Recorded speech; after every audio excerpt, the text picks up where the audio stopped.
아무리 외쳐도 듣지 아니하시는 여호와 하나님께 하박국은 원망하고 있습니다. 하나님, 이게 어찌된 일입니까? 왜 제 눈으로 이 끔찍한 죄악들을, 패역을 보게 하십니까? 지금 하박국의 시선은 자신의 민족인 유대를 향하고 있습니다. 자신의 민족을 바라볼 때 그는 너무나 끔찍한 모습들을 보게 되는 거예요.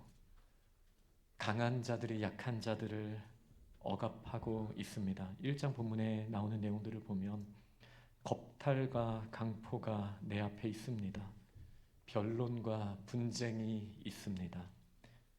율법이 아무 쓸모가 없어졌습니다. 정의가 시행되지 못하고 있습니다. 악인이 의인들을 애워싸고 있고 정의가 굽어져 버렸습니다. 그런데 하나님, 왜 침묵하십니까? 라고 하박국이 지금 외치고 있는 거예요. 그때 하나님께서 이렇게 말씀하십니다. 놀라고 놀라게 될 것이다. 내가 한 가지 일을 행할 것인데 그 일을 보고 난다면 너희가 믿지 못할 것이다. 이 말씀만 보면 되게 희망적이잖아요. 우리가 기대하지 못했던 방법으로 문제를 해결하시는 하나님께서 나타나셔서 놀라운 일을 행하실 것 같은 그런 기대감을 우리에게 갖게 하는 표현입니다.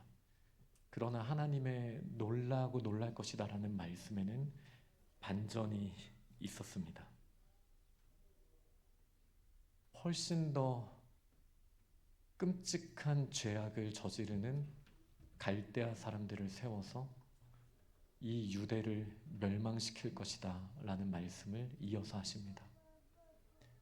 이 끔찍한 민족이 일어나서 유대뿐만 아니라 정의가 무너진 모든 세상을 무너뜨리리라 말씀하셨습니다. 이제 그러자 하박국이 너무 당황한 거예요. 하나님, 어떻게 이러실 수 있습니까? 저희는 바벨론보단 낫잖아요. 저희는 그래도 하나님을 예배하는 사람들인데 바벨론을 통해서 저희가 멸망당하는 건 옳지 않죠. 하나님이 틀리셨습니다. 바벨론이 어떤 사람들입니까? 주님, 어떻게 이런 일이 일어날 수 있습니까? 그들 앞에서 우리는 벌레와 같습니다. 물고기와 같습니다.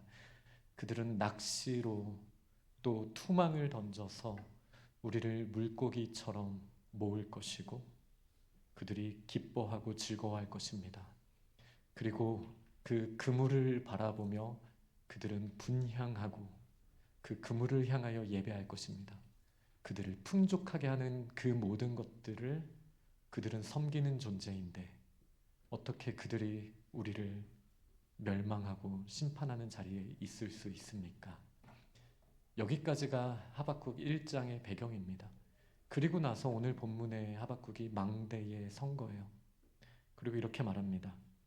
하나님께서 나에게 무엇을 보여주시는지 보자. 하나님께서 나의 질문에 어떻게 대답하시는지 들어보자. 이 마음으로 지금 하박국은 망대에 올라갔습니다. 그리고 주님께서 주신 말씀이 오늘 본문에 기록되어 있는 거예요. 사실 이 하박국이 억울한 이유 저는 공감됩니다. 이 주제로 가장 깊이 성경에 기록된 말씀은 욥기라고 생각합니다. 욥은 사탄에 의해서 요청이 되고 하나님이 허락하셔서 감당할 수 없는 어려움들을 경험하게 됩니다. 약 2장에 걸쳐서 이 일이 욥기에 기록이 되어 있습니다. 그가 사랑하는 가족들을 잃어버립니다. 자녀들이 다 죽어버리죠. 그가 쌓아왔던 재물들을 다 빼앗기게 됩니다. 그리고 그의 육신마저 그에게 감당할 수 없는 고통을 줍니다. 그러나 그 상황에서도 욥은 하나님을 저주하는 범죄를 저지르지 않고 오히려 주신 분이 하나님이시니 가져가시는 분도 하나님이신 건 당연한 거다라는 말을 합니다. 그런데 여기서 끝나지가 않죠. 욥기의 대부분은 친구들과의 대화입니다. 주제는 아주 단순합니다. 엘리바닷이라는 사람은 이렇게 이야기를 죄송합니다. 제 이름을 잘못 엘리바스라는 사람은 이렇게 이야기를 합니다. 나는 영적인 경험을 한 사람인데 내가 영성을 가지고 봐도 네가 잘못된 거야 라고 이야기를 합니다. 근데 욥이 그걸 받아들이기가 힘들었어요. 아무리 봐도 굳이 영성으로 비교하자면 내가 더 난데 그거만큼은 못 참겠는 것이죠. 그 다음에 이제 빌닷이 와서 이야기합니다. 빌닷은 전통에 능한 사람이에요. 전통적으로 이런 일들이 일어나면 하나님께서 심판하시더라. 그러니 너도 심판당에 마땅한 거야. 근데 내가 아는 전통과 내가 아는 하나님은 그러시지 않은데 나의 것을 취해갈 수 있지만 그게 나를 미워해서 나를 저주하셔서 그런 게 아닌데 받아들일 수가 없는 거예요, 욥이. 그러면서 이제 그 다음에 소발이 이야기했을 때가 가장 격렬합니다. 지성을 가지고 서로 논쟁을 합니다. 우리 한번 논리적으로 생각해보자. 이러면서 서로 부딪히는 거예요. 이렇게 30장이 넘도록 서로 대화하면서 부딪힙니다. 엘리후까지 친구가 아닌데 젊은이가 와서 정말 당신들은 쓸데없는 말을 하는군요 하고 중간에 정리를 해주려는 사람까지 나타나게 됩니다. 지금 하박국과 욥은 똑같은 걸 경험하고 있는 거예요. 우리의 잘못은 알겠어요. 그런데 나보다 더 잘못한 사람이 나한테 뭐라고 하고 나보다 더 잘못한 사람이 나를 무너뜨리는 거 이거는 진짜 아니지 않나요? 라고 하박국도 욥도 질문하고 있는 거예요. 사실 사탄의 계략은 여기에 있습니다. 욥의 모든 것을 빼앗아간 그 2장 동안 오히려 욥은 하나님을 찬양했지만 새 친구를 만나고 대화하면서 욥은 마음이 강팍해졌습니다. 왜요? 비교해보니까 쟤들보단 내가 나은데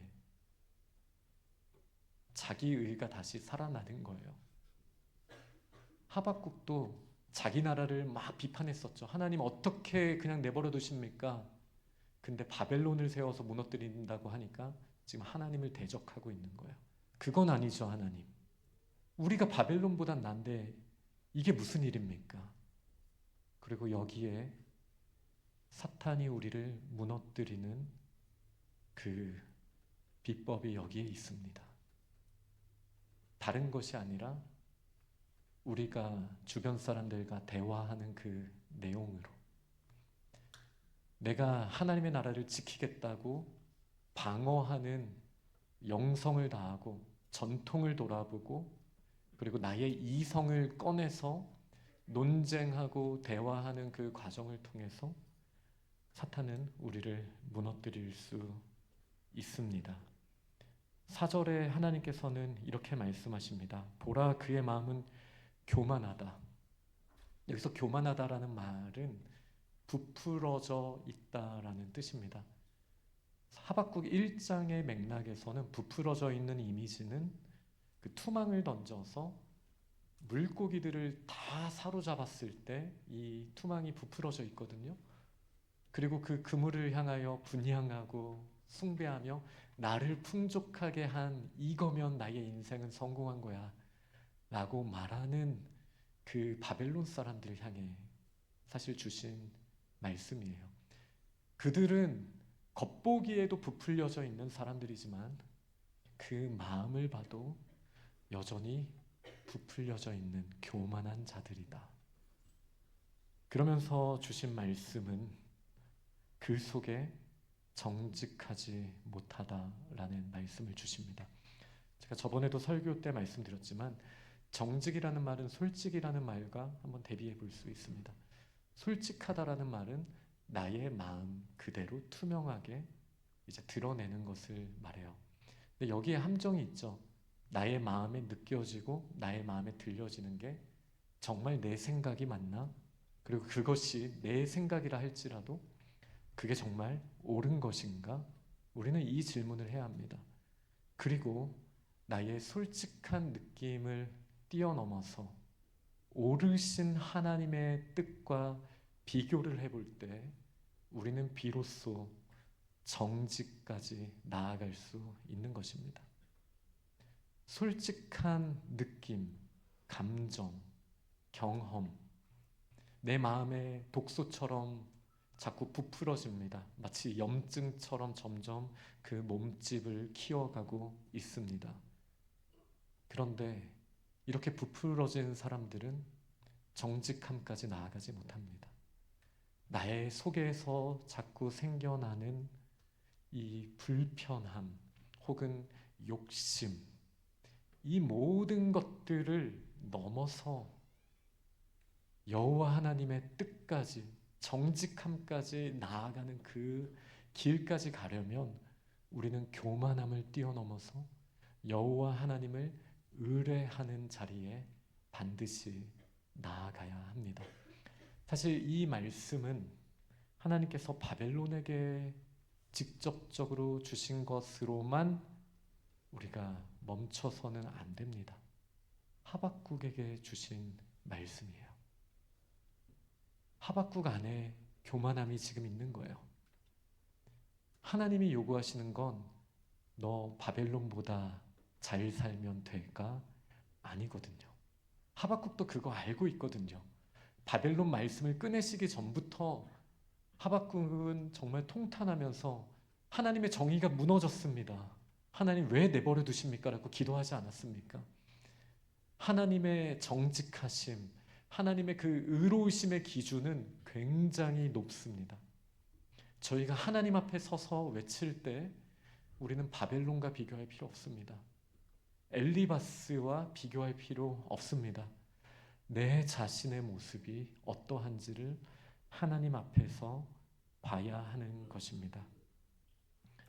결국 정직함에 나아가기 위해서 우리에게 무엇이 필요합니까? 하나님은 지금 날카로워진 하박국에게, 또 어떻게 보면 더 날카로워진 욥에게 논쟁으로 나아가시지 않습니다. 사탄은 욥이 친구들과 대화하는 그 시간을 통해서 욥을 무너뜨리고 있었습니다. 그는 예민해졌고 그는 엘리바스와 비교하면서 자신의 영성을 더 드러내기 시작했으며 내가 누구보다 하나님을 더 잘한다라고 고집하고 있었고 내가 너보다 더 많이 안다라고 자신의 지식을 뽐내는 자리에 드디어 들어가게 되었거든요. 이렇게 날카로워진 욥에게 또 하박국에게 하나님은 그래, 진짜 영성이 뭔지 보여줄게, 전통이 뭔지 보여줄게, 그리고 진짜 똑똑한 지성이 뭔지 보여줄게로 찾아오시지 않았습니다. 하나님은 그분이 어떠한 분이신지 그분의 영광의 임재를 이 두 사람 앞에 드러내셨습니다. 하박국 3장을 보면 저 남방부에서, 남쪽이라는 표현은 안 나오지만 거기 나오는 지명들이 다 남쪽이거든요. 남방부에서 하나님께서 어떻게 임하시는지, 그 영광이, 그 불덩이 같은 놀라운 일들이, 또 땅이 진동하는 모습이, 하나님의 영광의 임재가 어떠한지를 마치 출애굽 때와 시내산 앞에서의 하나님의 그 성막 앞에서의 임재와도 같은 하나님의 임재의 모습으로 하박국의 기도 가운데 분명하게 드러내고 있으십니다. 욥에게는요, 욥은 더했죠. 그 놀라우신 하나님의 영광의 임재를 드러내십니다. 하나님이 어떠한 분이신지 그 놀라우신 하나님께서 친히 욥의 앞에 그리고 하박국의 앞에 드러내셨습니다. 지금 우리에게 필요한 게 무엇입니까? 많이 아프시죠? 많이 힘드시죠? 억울하시죠? 괴로우시죠? 자기 변증을 하고 싶고, 내가 갈고 닦은 영성으로 뚫어가고 싶고, 내 경험을 통해, 내 지성을 통해 이 문제들 풀어가고, 그리고 나를 증명하고 싶은 생각들이 가득 찹니다. 특히나 바벨론과 같은 도구가 나를 짓밟는다라고 생각하는 것만큼 우리를 견디지 못하게 하는 것은 없을 것입니다. 그런데 하나님께서는 그 자리를 멈추라고 하시는 거예요. 그리고 하나님의 임재 가운데 나아올 것을 우리에게 초청하고 있으십니다. 사탄은 논쟁의 자리로 우리를 자꾸 당길 것입니다. 하나님의 아름다우심보다 바벨론보다 조금 더 나은 나의 의가 하나님의 사랑받기에 충분하다라고 착각하게 만드는 일들을 하면서 하나님의 형상의 아름다움을 우리에게 조금씩 잃어가게 할 것입니다. 하박국 2장에 너무나 유명한 말씀이 있습니다. 물이 바다 덮음같이 여호와의 영광을 인정하는 것이 온 세상에 가득해지리라. 우리의 대화 가운데 여호와의 영광을 인정하는 것이 가득해 있습니까? 엘리바스와 욥의 대화는 있겠죠. 때로는 엘리후처럼 상대방이 말할 기회도 주지 않고 혼자 연설하는 자리에 있을 수도 있습니다. 나를 증명하려 합니다. 그리고 다른 사람과 비교해서 저 사람보다 내가 나으니 하나님 나에게 복 주셔야 되지 않겠습니까에 머물러 있다라면 하나님께서는 이제 우리의 시선을 바꾸기를 원하시는 거예요. 여호와의 영광 안에 나아가야 한다라는 거예요. 우리는 정말 하나님의 영광의 임재를 꿈꾸고 있습니까? 그러해야 합니다. 셰퍼가 그렇게 외쳤듯이 우리 안에 거하시는 하나님, 침묵하지 않으시는 하나님, 말씀 가운데 임하시는 하나님, 그 하나님의 임재 가운데 있을 때 우리의 모든 대화를 통하여 물이 바다 덮음같이 여호와의 영광을 인정하게 될 것입니다. 다른 사람과 비교하면서 하나님 나에게 이 정도 의가 있습니다 라고 하나님 앞에서 자신의 의를 드러내려고 하였던 우리의 연약함이 여호와의 영광의 파도에 뒤덮이게 되고 이제는 자기 자신을 부풀리고 그 안에서 탐심에 가득 찬 물질에 부풀어진 것을 보면서 경배하였고 내 마음에 또 썩어져가는 염증으로 부풀려져 있던 이 교만한 마음으로 인해 하나님 앞에 나아가지 못하였던 정직함 가운데 나아가지 못하였던 저희가 이제는 하나님의 임재 주님의 말씀 안에서 승리하는 삶으로 나아가게 될 것입니다. 말씀을 읽어야 합니다. 말씀을 묵상해야 합니다. 세상 사람들과 대화하는 그 모든 것보다도 우리는 주님의 말씀 앞에 더 나아가야 합니다. 자꾸 다른 사람들의 말에 긁히십니까? 자꾸 세상의 것들을 보면서 비교하는 마음과 정죄하는 마음과 분노가 차오르십니까? 우리 안에 염증이 부풀고 있는 겁니다. 그렇다면 당연히 하나님의 임재를 더 사모해야 되지 않겠습니까? 우리는 참 위험한 세상에 살고 있습니다. 사탄의 계략이죠. 우리가 착각하게 하는 거예요. 내가 말씀을 충분히 알고 있다. 유튜브에 수많은 말씀 제목들을 보면서 나는 저 말씀을 다 이해하고 있고 나는 다 알고 있다라고 착각하는 것. 내 손에 쥐어진 스마트폰에 몇 번의 검색만 하면 정보가 나의 머릿속에 들어올 것이니 나는 하나님의 말씀을 충분히 알고 있다라고 하는 착각.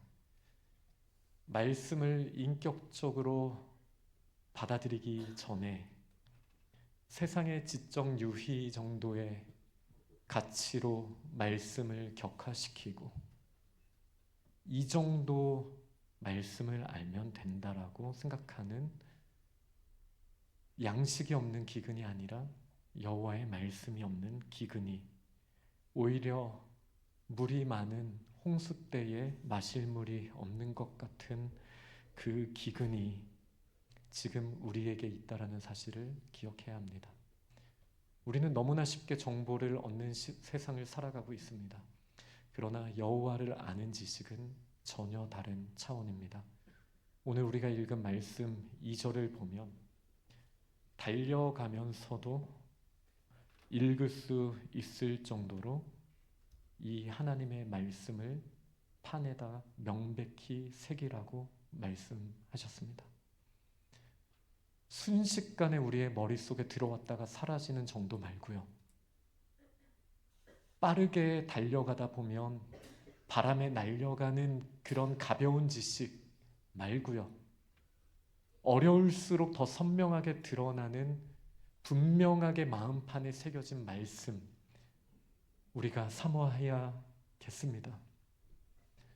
가볍게 말씀을 대할 것이 아니라 말씀 가운데 거하시는 하나님의 임재를 사모함으로 우리는 그 말씀, 송이꿀보다 더 달콤한 그 말씀을 깊이 묵상하고 묵상하는 자리에 나아가야 합니다. 오늘 교리문답을 함께 나누도록 하겠습니다. 제가 질문하면 읽어주시기 바랍니다. 하나님 앞에서 우리는 어떻게 의롭다함을 받습니까? 오직 예수 그리스도를 참된 믿음으로 받아들임으로써입니다. 우리의 양심이 하나님의 모든 계명을 어겼다고 고발할지라도 하나님은 우리의 공로 없이 그리스도의 완전한 속죄와 의와 거룩함을 순전한 은혜로 덧입혀 주십니다. 마치 우리가 한 번도 죄를 짓지 않은 것처럼 그리스도의 모든 순종을 우리가 직접 이룬 것처럼 여겨주십니다. 아멘. 교만하지 않은 자들은 믿음으로 살게 됩니다. 그게 하박국 2장 4절 말씀의 핵심입니다. 믿는다라는 것은 하나님께 맡겨드리고 하나님께서 주시는 것을 받아들이는 매 순간의 태도를 말합니다. 우리가 예수 그리스도를 참된 믿음으로 받아들이면 이제 어떤 일이 일어납니까? 우리의 양심이 우리를 고발합니다. 아니, 새 친구가 우리를 고발합니다. 바벨론이 와서 우리한테 뭐라고 합니다. 그리고 짓밟고 조롱합니다. 우리가 사방에 우겨쌈을 당하고 탈출구가 없는 것처럼 보입니다. 그러나 그 상황에서도 우리의 공로는 하나도 없지만 그리스도의 속량의 은혜를 덧입혀 주시는 것, 이것을 이신칭의라고 합니다. 우리가 예수 그리스도를 믿는 그 믿음으로 말미암아 의롭다 하심을 받았다라는 뜻입니다. 이 의롭다 하심을 받은 자들에게 어떤 일들이 일어납니까? 저는 이 표현이 너무 좋더라고요. 마치 우리가 한 번도 죄를 짓지 않은 것처럼. 저는 기억도 나지 않습니다. 그런 순간이 있었을까? 그런데 하나님께서 그렇게 저를 바라봐 주신다라는 말씀입니다. 한 번도 죄를 짓지 않은 것처럼. 왜죠? 예수 그리스도의 순전함으로 우리를 덧입혀 주셨기 때문입니다. 여기서 끝이 아닙니다. 그리스도의 모든 순종하신 그 발걸음이 마치 우리가 직접 이룬 것처럼 여겨주신다. 여러분 믿어지십니까? 이 놀라운 은혜의 말씀이 받아들여지십니까? 사실 그렇지 못할 때가 많죠.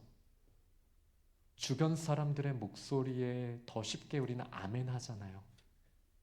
야, 너 같은 게 뭐 하나님이 너를 참 쓰시겠다 야. 이런 말 들으면 오히려 아멘 하지 않습니까 우리가? 그런데 예수 그리스도를 믿는 자들에게 어떤 일들이 일어납니까? 마치 한 번도 죄를 짓지 않은 자처럼 예수 그리스도께서 행하신 그 모든 순종이 우리가 직접 한 것처럼 여겨주신다라는 이 말씀을, 이 약속을 믿음으로 받아들이면서 살아가야 한다라고 지금 말씀하시는 거예요. 하박국 2장 4절에 제가 다시 읽어드릴게요. 보라, 그의 마음은 교만하며 그 속에서 정직하지 못하나 의인은 그의 믿음으로 말미암아 살리라. 이 믿음이 어떤 믿음으로 우리가 살아가야 한다라는 거예요. 이 성경에 나오는 이신칭의에서 믿음으로 살리라라는 게 두 가지 의미가 다 있습니다. 칭의, 죽음에서 살아남, 생명으로 살려주신다라는 의미가 있어요. 그러나 하박국 말씀은 칭의 다음에 성화와 관련된 말씀입니다. 다시 말해서 우리가 믿음으로 순간순간을 살아가야 한다라는 거예요. 이 믿음으로 살아간다라는 것, 내가 예수 그리스도의 은혜를 입었기에 그분의 순종이 나의 동력이 되고 그분의 한 번도 죄짓지 않으심이 나의 정체성이 되어서 과거에 묶여있지 않고 지금 이 순간을 하나님의 영광을 붙들고 있는 사람답게 당당하게 승리하는 삶으로 한 걸음씩 나아가게 되는 것, 이것이 믿음으로 살리라 라는 하나님의 초청입니다. 나의 힘으로 살아왔습니까? 그러면 우리는 여전히 망대에서 하나님 어디 한번 보겠습니다 라는 자세를 갖게 될 거예요. 나의 힘으로 살아왔습니까? 그러면 우리는 여전히 엘리바스와, 제가 이 이름 이제 안 잊을 것 같습니다. 엘리바스와 다른 두 친구들과 논쟁하고 싸우는 자리에 가서 점점 날카로워지고 하나님의 영광을 가리우는 자리에 있을 것입니다. 우리의 인생 앞에 이 두 길이 놓여져 있습니다. 믿음으로 살겠습니까? 아니면 나의 힘을 의지하며 나를 증명하는 그 자리에서 사시겠습니까? 하나님의 답은 명확합니다. 나를 의지하는 자, 부풀어진 것만 바라보는 자, 결국은 멸망할 것이다. 이것이 2장 뒷부분에 나오는 말씀들이에요. 바벨론이 그의 강포함을 드러냈는데 그 강포함이 그에게 되돌아올 것이다. 그가 노략을 했는데 그의 모든 재물이 노략질 당할 것이다. 그가 조롱했는데 그가 조롱받는 자리에 있게 될 것이다. 나의 힘을 의지하고 나아가면 결국 그 힘이 우리를 무너뜨리는 걸 보게 될 것입니다. 결국은 그렇게 되게 되어 있습니다. 바벨론을 보고 부러워해서 바벨론처럼 가면 바벨론처럼 멸망당하게 됩니다. 그게 하나님께서 말씀하신 오늘 읽었던 더딜지라도 기다려라, 반드시 그렇게 될 거다라고 말씀하신 심판이에요. 근데 우리의 소망이 무엇입니까? 우리가 아까 육신문 교리문답에서 읽었던 것처럼 예수 그리스도께서 속량하신 거, 바벨론은 바벨론의 죄 때문에 무너집니다. 유다도 유다의 죄 때문에 무너졌습니다. 그런데 예수님만은 우리의 죄 때문에 무너지고 조롱당하고 멸망당하셨습니다. 시편 22편이 너무나 잘 드러내고 있죠. 예수님께서 우리 때문에 대신 심판을 다 당하셨어요. 그리고 누구든지 예수 그리스도와 믿음으로 연결되어 있는 자들은 그분의 아름다우심이, 그분의 죄 없으심이, 그분의 순종이 우리의 것으로 여겨진다라는 것이 이 이신칭의의 비밀입니다. 그리고 이제 하박국은 이렇게 떨며 하나님 앞에 고백을 하며 하박국 이 책을 마무리하게 됩니다. 내가 들었으므로 내 창자가 흔들렸고 그 목소리로 말미암아 내 입술이 떨렸도다. 무리가 우리를 치러 올라오는 환난 날을 내가 기다림으로 썩이는 것이 내 뼈에 들어왔으며 내 몸은 내 처소에서 떨리는도다. 심판을 앞두고 있어요. 무서운 바벨론 군대가 곧 쳐들어옵니다. 하박국은 무섭다고 하나님께 말하고 있어요. 떨린다고 말하고 있어요. 그런데 그 다음에 하박국이 뭐라고 하나요?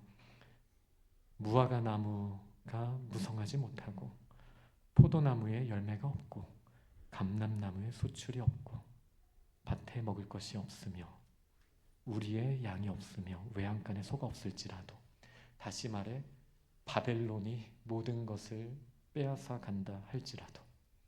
이 바벨론이 누구예요?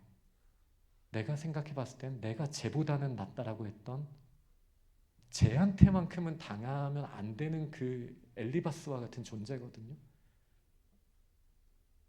근데 그들이 다 나의 것을 빼앗아 간다 할지라도 그 다음에 뭐라고 말합니까?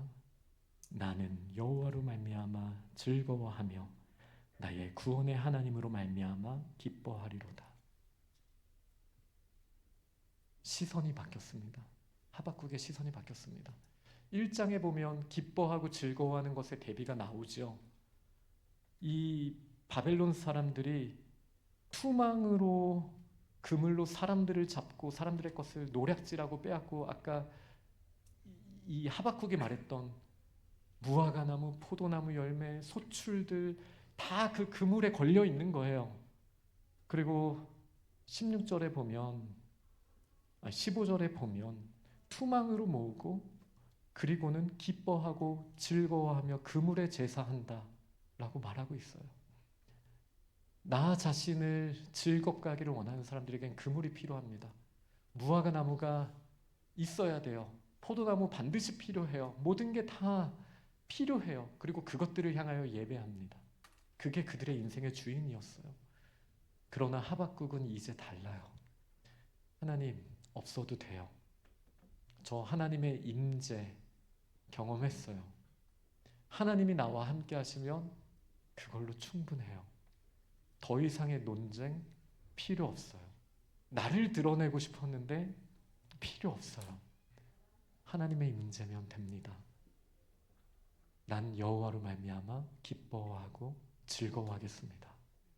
이렇게 고백하지 않았습니까? 지금 우리가 슬픈 이유는 바벨론과의 비교, 엘르바스와의 논쟁 때문일 것입니다. 욥처럼 더한 것을 빼앗겼을 때도 우리는 하나님 앞에서 버텨왔잖아요. 근데 정말 우리가 마음이 무너지는 이유는 내가 끝까지 지켜내고 싶은 자기의, 이것만큼은 내 정체성이야 라고 말하는 자존심, 이 모든 거 끝까지 붙들어야 된다라고 하는 그거를 사탄이 깨뜨린 줄 알았는데 하나님이 벗겨내 주신 거예요. 그 좁은 틀 안에서 갇혀서 신음하지 말라고, 논쟁하면서 쓰러지지 말라고, 그리고 여호와의 영광의 품 안에 안기라고, 그리고 여호와로 말미암아 기뻐하고 즐거워하라고 지금 우리를 초청해 주시는 겁니다. 말씀을 맺도록 하겠습니다. 아브라함이 먼저 이 말을 들었습니다. 그가 믿은즉 의로 여기셨다. 근데 아브라함에게 이 말씀을 하셨을 때는요, 약속의 초창기였습니다. 75세의 아브라함을 부르시고 약속은 땅과 후손에 대한 약속이었거든요. 이 두 가지 다 도무지 이루어질 것 같지 않은 거예요.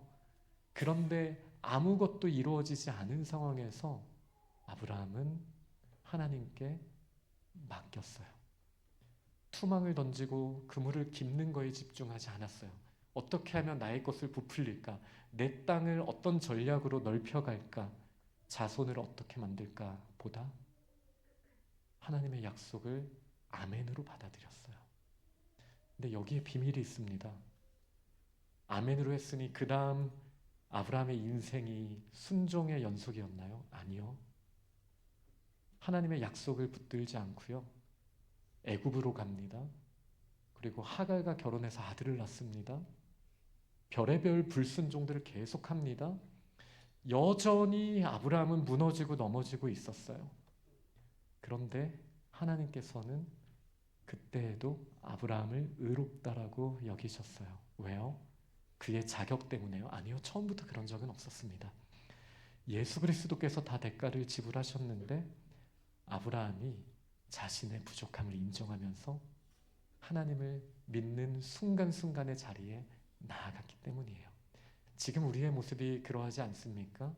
우리를 넘어뜨리려고 하는 우리 양심의 고발, 수많은 정죄 받는 그 마음, 우리는 무너질 이유가 정말 많습니다. 그러나 오늘 찬양하신 것처럼 우리의 견고한 반석이신 모퉁이 돌 예수 그리스도 위에 믿음으로 섰으니, 우리가 넘어지지 않는 근거가 그리스도의 순종이라면 오늘도 우리를 의롭다 여기시는 아버지의 너른 품 안에서 하나님의 영광을 드러내고 기뻐하고 즐거워하는 자리에 나아갈 수 있기를 간절히 축원합니다. 아멘. 오늘 말씀을 기억하며 함께 결단하며 나아갑시다.